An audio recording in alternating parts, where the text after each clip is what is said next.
बात करेंगे राजधानी रांची में आज क्या कुछ खास रहेगा, क्या कुछ राजनीतिक हलचल देखने को मिलेगा, झारखंड की सियासत आगे क्या नया रंग लेगी, इन तमाम चीजों को हम समझेंगे और जानने की कोशिश करेंगे। हमारे साथ हमारे वरिष्ठ सहयोगी मदन जुड़े हुए हैं। मदन का रुख करते हैं इन तमाम चीजों के लिए। मदन, अगर हम राजधानी रांची की बात करें तो आज क्या बड़ी राजनीतिक हलचल देखने को मिलेगी? बिल्कुल, देखिए, आज सबसे पहले अगर हम बात करें तो जेडीयू जो कि झारखंड में अपनी राजनीतिक जमीन तलाश रही है, उसके अपने संगठन को मजबूत करने के लिए जो प्रभारी हैं अशोक चौधरी, वो 2 दिवसीय दौरे पर आज राजधानी रांची पहुंचेंगे और अपने कार्यकर्ताओं के साथ जो है बैठक करेंगे और आगामी लोकसभा और विधानसभा चुनाव के लिए जो है अपने संगठन को मजबूती देंगे। लेकिन दूसरी तरफ वही बात करें तो आज जैप वन का स्थापना दिवस है, वहाँ पर भी कई सांस्कृतिक कार्यक्रम का आयोजन किया जाएगा।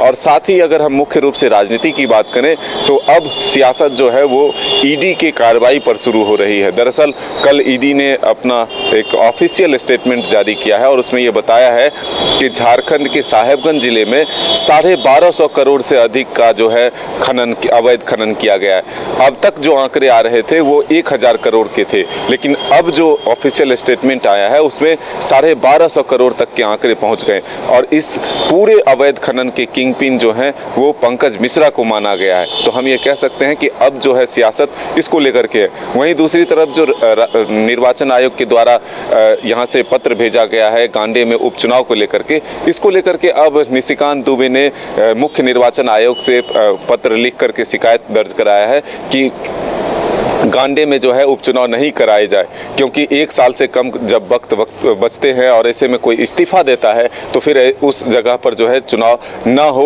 और कई तरह के गंभीर आरोप जो है सत्ताधारी दल पर और खास करके जेएमएम पर लगाया है कि किस तरह से वो अपनी पत्नी को चुनाव लड़ा करके जो है मुख्यमंत्री के पद पर बैठाना चाहती है। तो इन तमाम विषयों पर जो है आज हम कहें तो दिन भर जो है चहलकदमी रहेगी, भागदौड़ होगा और इन तमाम चीज़ों पर जो हम कह सकते हैं कि सियासत भी जोरदार होगी, क्योंकि सत्ता पक्ष और विपक्ष जो है ईडी के कार्रवाई को लेकर के आमने सामने है। वहीं अगर दूसरी तरफ हम देखें तो ईडी ने जो लगातार 2 दिनों तक छापेमारी की है, जो रेड दिया, इसके दौरान कई चीज़ें जो बरामद हुई है उसका भी डिटेल्स जो है अपने ऑफिशियल ट्विटर हैंडल पर जो है दिया है। तो अब उसमें ये कहें तो जो डीसी साहेबगंज थे उनकी आवाज़ से जो चीज़ें मिली थी, जो अमाउंट मिले, जो पंकज ये पिंटू अभिषेक प्रसाद उर्फ पिंटू जी के घर से जो सामान मिले हैं, या फिर अन्य जो ठिकानों पर जो कारोबारी विनोद सिंह है उनके दफ्तर से जो चीज़ें मिली है, डिजिटल उपकरण मिले हैं, तो लगभग 33 करोड़ से अधिक रुपए जो बरामद हुए हैं, ये हम कह सकते हैं 33 लाख से अधिक जो बरामद हुए हैं।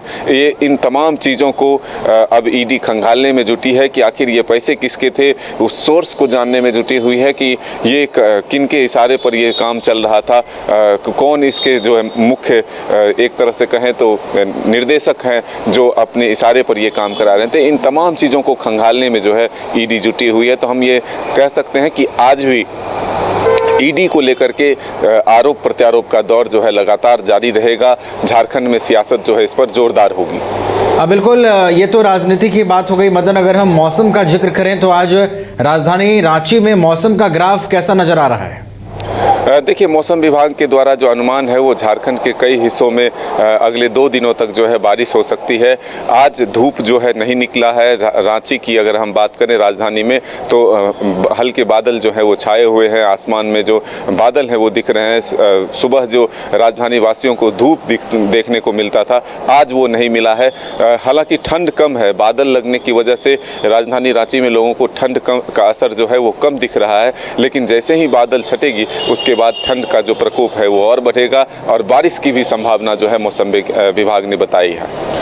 बिल्कुल, आज राजधानी रांची में ठंड का जो ग्राफ है वो थोड़ा सा कम हुआ है, कोहरे का असर जरूर देखने को मिल रहा है। वहीं अगर राजनीति की बात करें तो जनता दल यूनाइटेड की ओर से झारखंड में लगातार मजबूती प्रदान करने की कवायद की जा रही है। आपका बहुत धन्यवाद मदन हमारे साथ जुड़ने के लिए और दिन भर की तमाम बड़ी अपडेट्स के लिए। तो झारखंड में ईडी की जो कार्रवाई चल रही है हेमंत सोरेन के ऊपर जो मुख्यमंत्री हैं, उसमें भी आज कुछ नया हलचल देखने को मिल सकता है। इसके अलावा जनता दल यूनाइटेड की ओर से झारखंड में किस तरीके से पार्टी को मजबूत किया जाए, इसको लेकर भी तैयारी की जा रही है। इसके अलावा मौसम का मिजाज का भी हमने जिक्र किया। मौसम का मिजाज जो है वो बदल रहा है, कोहरे का असर दिख रहा है। हालांकि ठंड से राहत जरूर राजधानी वासियों को मिली है।